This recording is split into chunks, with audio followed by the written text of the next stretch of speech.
Mesdames, Mesdemoiselles et Messieurs, bonsoir. Ravi de vous retrouver sur le plateau de la télé Futur Média pour cette nouvelle édition du 20h que j'ai l'honneur de vous présenter en français de ce samedi 23 juillet 2022. On commence avec les titres qui font l'actu. De fortes pluies, c'est le moins que l'on puisse dire, ont été enregistrées dans la quasi-totalité du territoire national. Nous ferons le point dans certaines zones de la capitale, mais aussi dans d'autres zones telles que la région de Casamance avec nos correspondants et envoyés spéciaux. Moussa Bocar Thiam réagit après les affrontements avec des éléments de la garde rapprochée d'Ousmane Sonko. Le maire d'Ourossogui accuse le leader de PASTEF d'être à l'origine. Mamadou Sy, responsable de PASTEF dans ce secteur, apporte bien sûr la réplique. Souvent accusée de retenir les cartes d'électeurs, la commission de distribution des cartes d'électeurs Sizane Diafat apporte des précisions. Selon son président, des centaines de ces pièces dorment actuellement dans les tiroirs sans que leurs propriétaires ne viennent les chercher. Gustave Gay s'est confié au micro de Pape Mbaye-Diaw. Nous y reviendrons dans cette édition. Bienvenue donc dans cette édition. Si vous venez de nous prendre en cours, le développement, c'est maintenant.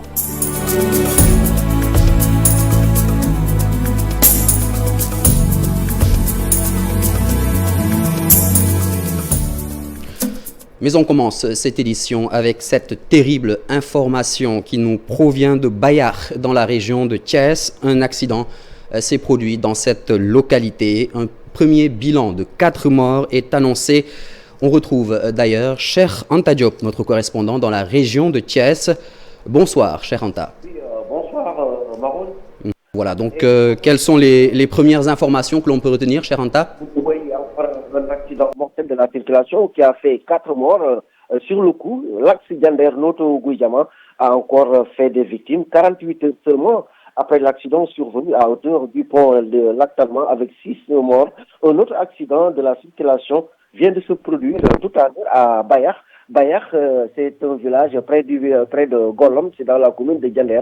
3 frères et leur maman à bord de leur véhicule particulier de marque Atroche ont perdu la vie dans un violent choc. Un camion qui venait en sens inverse a heurté de plein fouet leur voiture. Un choc d'autant plus dramatique que le véhicule gros porteur s'est complètement renversé sur le véhicule particulier. Et pour l'heure, les sapeurs-pompiers sont dépêchés sur les lieux et s'affairent autour pour véritablement extraire les corps du véhicule. Et il a fallu l'intervention du maire de Diender, Alassane Ndoye, qui a mobilisé 2 bulldozers pour retirer le camion. Et les sapeurs-pompiers, comme je l'ai dit, se sont ça fait autour et nous y reviendrons certainement dans nos prochaines éditions pour beaucoup plus d'informations. Merci beaucoup, cher Anta Diop. Comme tu l'as si bien dit, nous y reviendrons donc dans nos prochaines éditions. Petite tournée à présent dans quelques parties du pays, quasiment toutes frappées par les fortes pluies enregistrées depuis hier. D'abord à Rufisque, où l'on retrouve Abdou Diouf Diagne. Abdou Diouf Diagne, quelle est la situation à Rufisque? Bonsoir.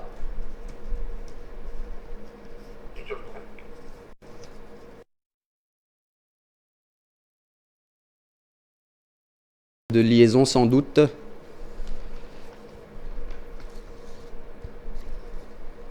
Allô? Diouf Diagne. Bonsoir, monsieur Diagne. Allez-y. Allez, la nuit est longue pour beaucoup de ménages à Rufisque à cause des fortes pluies, vous l'avez signalé. Le calvaire s'est poursuivi toute la journée d'aujourd'hui, de Rufisque Est à Rufisque Ouest en passant par la commune de Rufisque Nord. Aucun quartier n'est épargné par les eaux de pluie. Plusieurs maisons sont actuellement envahies par les eaux. À Darou Rahman, dans la commune de Rufisque Nord, la situation est encore pire. Des maisons ont été abandonnées par leurs occupants. La même situation est constatée au quartier Guimorite.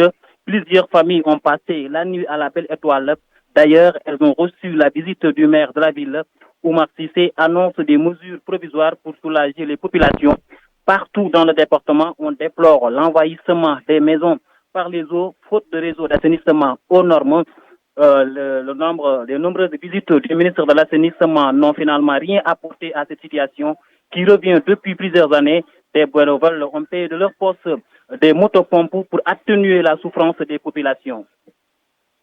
Merci beaucoup Abdou Diouf Diagne. Donc de fortes pluies enregistrées dans la quasi-totalité du pays, mais c'est surtout à Dakar et à Thiès qu'elles ont été plus conséquentes. On écoute Tidjane Camara, ingénieur prévisionnel au niveau de l'Agence nationale de l'aviation civile et de la météorologie ANACIM, qui nous livre plus de détails et des prévisions qui n'annoncent pas forcément des lendemains meilleurs. La journée du vendredi a été très pluvieuse sur l'ensemble du pays. Des quantités considérables de pluie ont été recueillies sur une bonne partie du territoire. Toutefois, c'est dans la zone centre-ouest, particulièrement dans les régions de Dakar et Thiès, que les plus grandes quantités ont été obtenues. Pour la région de Thiès, Mbour a obtenu 58 mm de pluie, alors qu'à Dakar, les hauteurs de pluie sont estimées à 58 mm à Yoff, 33 mm à Kermassar et 60 mm à Dakar Plateau. Ces pluies persisteront sur le centre-ouest et la Casamance au courant de cet après-midi allant à la soirée. Des pluies seront également notées au niveau de la partie est, donc dans les régions de Tambacounda, Sud Matam et Kédougou, au courant de cette soirée allant à la nuit. Et cette situation persistera au cours des 3 prochains jours, donc demain, dimanche et après-demain, lundi. Des pluies intéresseront toujours la moitié sud du pays, avec un épisode qui sera beaucoup plus pluvieux à partir du lundi nuit, et qui intéressera tout le pays dès la soirée du lundi allant à la matinée du mardi. Tidjane Camara, donc ingénieur prévisionniste au niveau de l'ANACIM. On poursuit cette petite tournée dans quelques parties du pays. On va rester dans Dakar et une partie de sa banlieue pour un petit état des lieux avec Habib Faye. Habib, où te trouves-tu actuellement? Je suis à Pikine, précisément dans la commune de Pikine-Ouest, Marcel, mais nous avons fait un constat dans les 12 communes du département. Le constat est qu'à Pikine-Ouest, à Khourounar précisément, ce qu'on peut noter, le terrain Tchossan est inondé, l'eau entre dans certaines maisons, une situation chaotique selon les habitants. Autre point, visiter la station d'épuration de Dominique ici. Depuis 3 jours, évacuer l'eau devient un fardeau pour les populations. La quantité d'eau est énorme. L'école LH Elimandiaï devient presque un bassin de rétention naturelle. Le quartier Gazelle Chourouba est aussi invivable d'après certains habitants. Dans cette zone, le manque de canaux d'évacuation leur pose beaucoup de problèmes. Nous avons fait aussi le constat à Buntu Pikine au niveau de l'allée El Hadj Malik Sy. Ici, pour éviter que l'eau coule dans les maisons, ils sont obligés de mettre des sacs de sable devant leur maison et à l'entrée du quartier Darou Niangour. De Tali Ikotaf à Guinaouraï, nous pouvons noter aussi que le tunnel est totalement rempli d'eau. Les habitants de cette commune peinent à rejoindre leur domicile à cause de l'eau. Mais Marcel, le malheur des uns fait le bonheur des autres. Les charretiers ne diront pas le contraire ici pour faire traverser les riverains. Le prix est fixé entre 100 et 200 francs. Pour finir, à Djid Tcharaïkaou et à Djamagan Sikambao, c'est le même constat malgré l'effort des maires. L'eau pluviale hante le sommeil des populations, Marcel Falbamaroun. Merci beaucoup Habib Faye pour ce compte rendu. On va rester dans le cadre de cet hivernage avec cette fois-ci la région du Sine Saloum, à Keur Saloum Diané plus exactement. Les populations des villages environnants ont du mal à se déplacer. La principale piste de production est par exemple coupée. La faute aux fortes pluies donc enregistrées. Conséquence, les autorités municipales réclament le bitumage de cette infrastructure. Aminata Goudjabi et Abdou Karim Bey ont constaté ces faits. Reportage. C'est une piste rurale qui relie Toubacouta à Keur Saloum Diané. Elle va jusqu'à Nioro Keur Mamoundari. Le tronçon est impraticable. Depuis le début de l'hivernage, les fortes pluies ont coupé une bonne partie de cette piste. Actuellement, les voitures ne peuvent pas accéder à beaucoup de localités de la commune. Il y en a qui s'arrêtent à Toubacouta. Vous voyez ces trous profonds sur la piste. Il est impossible d'y circuler. Cette situation indispose les habitants de plusieurs villages de la commune de Keur Saloum Diané. Cette piste de production longue de plusieurs kilomètres doit être bitumée. C'est la voie d'acheminement des marchandises de cette localité fortement agricole. Ici, dans notre commune de Keur Saloum Diané, nous avons un sérieux problème de route. Il faut que l'État nous aide. En ce moment, plusieurs villages d'Onkolar sont coupés du reste de la commune.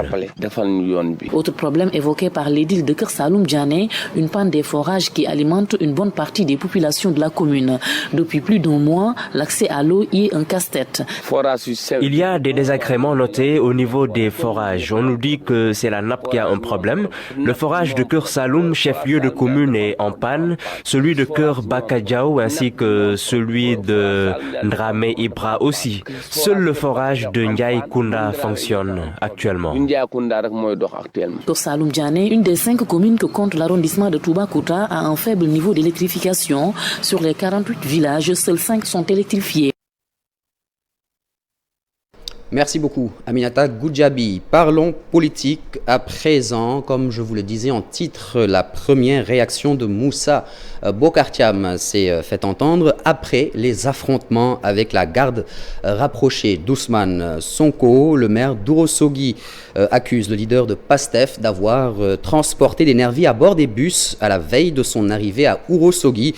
Moussa Bocar Thiam révèle que les membres de la délégation de Yewwi doivent être reconnaissants envers les éléments de la gendarmerie pour leur intervention. On l'écoute, il s'est confié à notre équipe à Matam, Ali Bandelian et Eladjili. Son nom est au bout de toutes les lèvres depuis les affrontements sanglants à Ourossogui. Maître Moussa Bocar Thiam, le maire de Ourossogui, qui se prononce pour la première fois sur ces événements, accuse Ousmane Sonko d'avoir cherché à masquer son impopularité à Matam.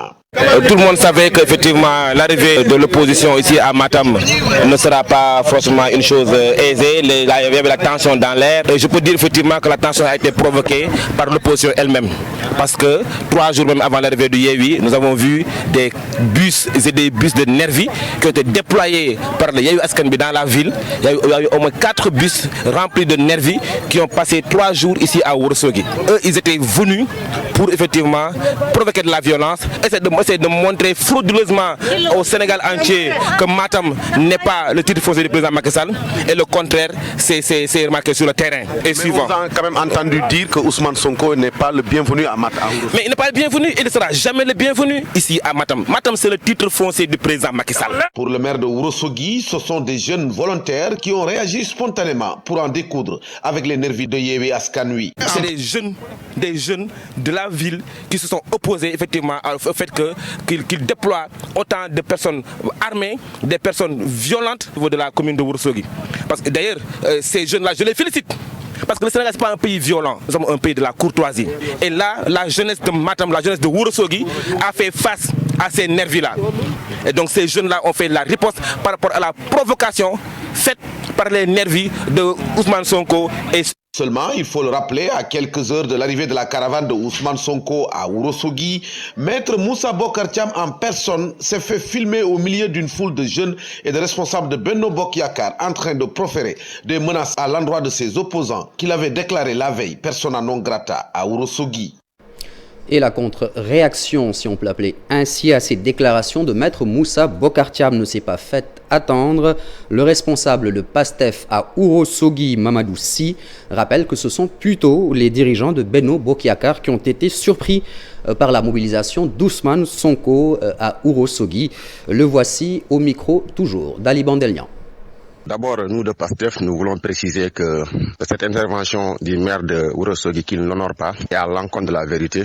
Quand il dit que PASTEF a envoyé des bus remplis de nervis à Ourossogui, c'est tout à fait faux, d'autant plus qu'il s'agissait seulement de renforcer la sécurité du président Ousmane Sonko, compte tenu des menaces de Farbangom et lui-même Moussa Bocar Thiam et d'autres de l'APR qui disaient que Sonko ne sera pas au Fouta, comme si le Fouta ne fait pas partie du Sénégal. Deuxièmement, il dit que les militants de PASTEF ne sont pas à Ourossogui, ce qui est tout à fait le contraire de la vérité. PASTEF est présent dans toutes les communes du département de Matam et la forte mobilisation de Ourossogui les a rendus perplexes. Ils ont eu peur. Ils savent que le titre foncier dont ils se réclamaient n'est plus à l'ordre du jour et que la forte mobilisation à Ourossogui illustre bien à suffisance que nous avons des militants. Et enfin, quand le maire dit que ni c'était la gendarmerie, Sonko allait perdre la vie à Ourossogui, voilà une intervention qui n'honore pas Moussa Bocar Thiam, une autorité dans ce pays. Donc ça montre qu'il est irresponsable, notoire. Des gens comme ça ne méritent pas de diriger. Voilà un peu le problème que nous avons dans la région de Matam. Des dirigeants de l'APR inconscients qui utilisent le fibre ethnique pour rester au pouvoir. Vraiment le malheur de Matam. Voilà le pourquoi nous, de PASTEF, nous allons donner à 100% pour que les choses changent dans la région et dans le département.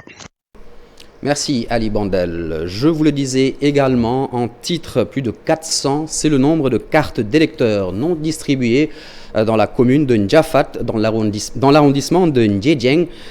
En cause, les populations ne viennent pas retirer leur carte qui fait également office de pièce d'identité, ce qui rend assez timide le processus de retrait si l'on s'en fie au président de la commission de distribution des cartes d'électeurs, Gustave Gueye, qui rappelle que pourtant certains politiciens les accusent de rétention des cartes d'électeurs. Écoutons-le, il est au micro de Pape Mbaye et de Faligaï. Bon, ils sont en train de retirer leurs cartes, mais timidement. Pourquoi? Parce que l'ancien stock est à 295 cartes d'identité et ils n'ont retiré que 70. Ils n'ont retiré que 70. On était à 164 cartes d'identité et que 3 cartes d'identité ont été retirées. Les gars ne viennent pas prendre leurs cartes d'identité. Les cartes d'identité sont là.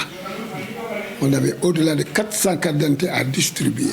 Ils ne viennent pas le prendre. Nous, on ne connaît pas Samba, on ne connaît pas Demba. On ne connaît pas qui vote pour qui et on ne connaît pas qui vote pour Samba ou qui vote pour Demba. Nous, on est là pour distribuer des cartes d'identité. Des gars qui ont, changé les lieux de vote, d'autres qui n'étaient pas inscrits dans les listes électorales. Leurs cartes d'identité sont là, ils ne viennent pas les prendre. Nous avons dit qu'ils viennent prendre leur carte d'identité. La carte d'identité est très chère pour l'individu. Un type sans carte d'identité, ce n'est même pas un citoyen à part entière. On est prêt à donner à qui veut prendre sa carte d'identité, qui vient le prendre. Il n'y a aucune rétention de carte d'identité. Et toujours en politique, les candidats à la députation doivent prendre en compte les difficultés des personnes vivant avec un handicap et leur permettre de pouvoir se faire recruter dans les entreprises. C'est l'interpellation faite par Mohamedou Bachir Dien, l'ambassadeur des handicapés. On l'écoute, il est au micro d'Idrissa Touré. Les futurs candidats afin qu'ils puissent prendre en compte la question des handicapés. Toujours, les mois, la tristesse, la consternation et la désolation se lient dans le visage des personnes avec un handicap. La notion de handicap résulte d'une incapacité physique ou morale ou l'interaction avec les différentes barrières pour porter atteinte à une effective participation à la société sur la base de la légalité. C'est fort de ce constat qu'on aimerait que les figures parlementaires puissent promouvoir l'égalisation des sens des personnes handicapées, leur influence sur l'élaboration et intégrer la condition des handicapés dans les stratégies pertinentes de développement durable, protéger et promouvoir les droits des personnes handicapées. Quoi qu'on dise, les personnes avec handicap sont laissées en rade. Donc on lance un appel solennel à tous les candidats afin qu'ils puissent mieux prendre en compte nos revendications. Le souci du handicap doit être protégé de manière transversale dans l'ensemble des politiques publiques.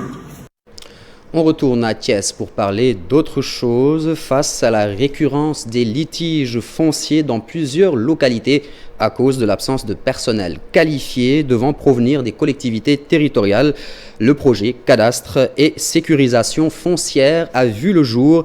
Désormais, des étudiants de l'université Iba Der Thiam pourront être formés et se spécialiser en foncier afin d'en devenir des agents. Pour ce faire, des infrastructures leur seront octroyées dans le but d'aider les communes à résoudre cette lourde question qu'est le foncier. Cheikh Anta Diop et Seila Tir nous en disent davantage.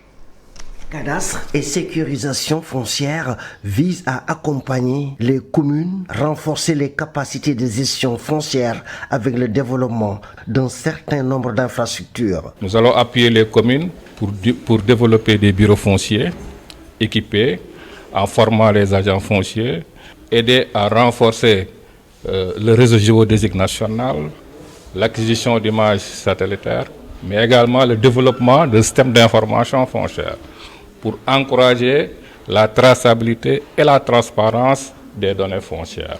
Toutes ces actions vont se faire de concert avec des étudiants de l'université Iba Der Thiam de Thiès. On le sait tous, il y a beaucoup de litiges fonciers aujourd'hui au Sénégal, mais les collectivités locales sont confrontées à d'énormes difficultés du fait donc de l'absence de personnel qualifié au niveau de ces collectivités locales, capables de prendre en charge techniquement les problèmes fonciers au niveau de ces communes. Il y a des équipements qui accompagnent justement cette formation, parce que c'est une formation de terrain, une formation pratique, avec donc des outils qui vont permettre justement aux techniciens qui seront formés d'être directement opérationnels sur le terrain. Ce système va à coup sûr prévenir, mais également de résoudre les litiges fonciers, surtout en milieu communal. Les 48 heures du littoral, un événement organisé par la commune de Yoff, ont officiellement été lancés au quai de pêche et au quartier de Tongor, de Tongor toujours à Yoff. Objectif de cet événement, faire de Yoff l'une des communes les plus propres du Sénégal, voire même de l'Afrique de l'Ouest. Également au menu de ces 48 heures du littoral, des activités économiques destinées aux jeunes et femmes de la dite commune, ainsi que des offres de formation, sans oublier des projets de sensibilisation pour davantage d'efficacité. On voit le compte-rendu, il est signé Mariem Ndiaye et Youssou Bao. Faire de la commune de Yoff l'une des plus propres au Sénégal et en Afrique de l'Ouest, mais aussi créer une dynamique de développement durable à partir du recyclage, c'est le projet lancé par la mairie et ses partenaires sur le quai de pêche de Yoff et au quartier Tongor. Aujourd'hui, nous avons mis en place une dynamique qui vise à pérenniser l'activité de nettoiement, mettre des équipes de supervision avec nos partenaires et aussi procéder au lancement de l'économie circulaire au niveau de Yoff. Cela étant dit, nous allons faire du recyclage en plastique pour pouvoir générer d'autres produits comme des bassines, comme des tableaux, comme des tables bancs et des chaises en plastique. Et aussi, de par les abats de poissons, faire du recyclage pour qu'on puisse demain en avoir du compost, des engrais et des ingrédients pour les bouillons. Des formations pour les femmes et les jeunes sont prévues pour générer des activités économiques. Nous allons d'abord faire le tri. Nous allons mettre des poubelles dédiées à l'activité plastique, des poubelles dédiées à l'activité ménagère, c'est-à-dire les détritus des légumes et autres, et des pots ou bien des bassines pour uniquement les activités issues des abats de poissons. Ensuite, nous irons vers des formations qualifiantes pour les jeunes et les femmes afin que cela puisse générer des activités économiques. Un projet bien apprécié par les femmes. Cependant, elles souhaiteraient davantage d'encadrement pour plus d'autonomie. Déjà, nous avons demandé au maire des parasols et nous savons qu'il va nous les donner. Et aujourd'hui, il nous a remplacé nos chaises. Et c'est bien, mais nous voulons des formations pour ne plus dépendre de personne. La sensibilisation est priorisée pour intéresser les populations aux éco-gestes. Nous allons très bientôt démarrer une campagne avec l'Office national d'assainissement et le service d'hygiène. Donc l'idée sera de mettre des spots publicitaires dans les télévisions locales, de mettre des capsules sur les réseaux sociaux pour inciter à des éco-gestes. Parce qu'aujourd'hui, comme nous l'avons dit tantôt, l'idée est de faire de cette commune la plus propre au niveau du Sénégal et encore de l'Afrique de l'Ouest. Les 48 heures du littoral, organisées par la commune de Yoff, une initiative qui, malgré la pluie, a enregistré une forte mobilisation. Merci Maïmouna. Faire passer le taux de vaccination contre la Covid-19 de 10 à 18% en l'espace de 2 mois. Tel est l'objectif de la campagne lancée par les autorités médicales de la région de Kaffrine. Un atelier de partage a d'ailleurs été tenu à Nganda sous la supervision des autorités administratives afin de sensibiliser les populations et les inciter à adhérer au projet. Voyons le reportage d'Omar Ndiaye et de Boubacar Falbop. Le coronavirus est-il en train de renaître de ses cendres? En tout cas, le dernier bilan fait état de 86 938 cas recensés depuis le début de l'épidémie au Sénégal. 1968 parmi eux ont perdu la vie. À ce jour, 244 malades sont sous traitement. C'est pourquoi une vaste campagne est lancée pour inciter les populations à aller se faire vacciner. L'adjointe au gouverneur chargé des affaires administratives, Mme Tigida Wagé, revient ici sur l'importance d'une telle initiative. Ce qui explique sa mise en œuvre, c'est que nous avons constaté que le taux de vaccination dans la région de Kaffrine est très faible quand même. Ces partenaires-là ont estimé de concert avec le district sanitaire que ce serait bien de mettre en place cette campagne pour envoyer le plus de gens possible, parce que ce qui a été constaté, c'est qu'il y a un relâchement. À Kaffrine, seuls 10% de la cible se sont vaccinés, d'où la nécessité pour les autorités médicales de se mobiliser pour lever le taux. Un plan d'action, un plan de communication, des stratégies avancées maintenant qui permettront d'aller au niveau des zones respectives, des districts, des différents districts, autant le district de Kaffrine que les 3 autres districts, pour vacciner les populations. Mais bien entendu, il y aura des activités de sensibilisation au niveau des différents types de médias disponibles. Je prévois d'ici un mois au moins, et bien entendu, on continuera d'aller à 18%. Dans le cadre de ce lancement, on a fait une séance de vaccination. Madame le gouverneur s'est vacciné. Monsieur le préfet s'est vacciné, les autorités, les autres services sont vaccinés. 568 personnes ont contracté la maladie à Kaffrine et 22 ont perdu la vie selon le dernier bilan établi ce 20 juillet. Financé par Breakthrough Action, la présente campagne devra s'étendre dans d'autres localités du pays. Et voilà qui met un terme à cette édition que j'ai eu l'honneur de vous présenter en français. Merci de nous avoir suivis. Restez bien fidèles au programme de la télé Futur Média. Excellente suite de week-end à tous.